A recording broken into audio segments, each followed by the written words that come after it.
Burger என்றாலே நம் அனைவருக்கும் பிடித்த உணவு. ஆனால் உண்மையில் இது ஒரு இந்திய உணவா?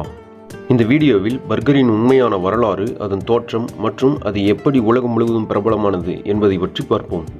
பர்கரின் தோற்றம் எங்கு ஆரம்பித்தது, இந்தியாவில் பர்கர் எப்படி பிரபலமானது, உண்மையான அமெரிக்க மற்றும் இந்திய பர்கர்களுக்கு உள்ள வேறுபாடுகள் என்ன, இவற்றை பற்றி தான் இந்த காணொளியில் பார்க்க போகிறோம். வாங்க வீடியோக்குள்ள போகலாம்.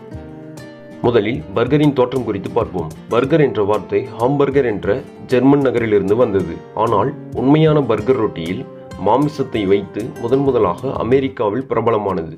1900களில் MC டொனால்ட்ஸ் மற்றும் பர்கர் கிங் ஆகிய 2 பிராண்டுகள் இதை உலகம் முழுவதும் பிரபலமாக்கின. இந்தியாவில் பர்கர் எப்படி பிரபலமானது என்பதை குறித்து பார்ப்போம். இந்தியாவில் பர்கர் 1990களில் MC டொனால்ட்ஸ் வந்த பிறகு அதிகரிக்க தொடங்கியது. ஆனால் இந்திய கலாச்சாரத்திற்கு ஏற்ப பர்கரை மாற்றினார்கள். ஹலோ டிக்கி பர்கர், பன்னீர் பர்கர் மற்றும் மசாலா பர்கர் போன்ற இந்திய ஸ்பெஷல் பர்கர்கள் உருவானது. அடுத்ததாக அமெரிக்க மற்றும் இந்திய பர்கர்களுக்கு உள்ள வித்தியாசம் என்ன?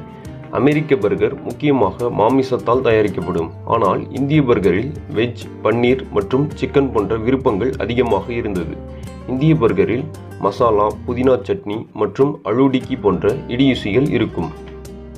உண்மையில் அமெரிக்காவில் தான் பர்கர் பிறந்தது. ஆனால் இந்தியாவில் அது ஒரு தனி அடையாளம் பெற்றுவிட்டது.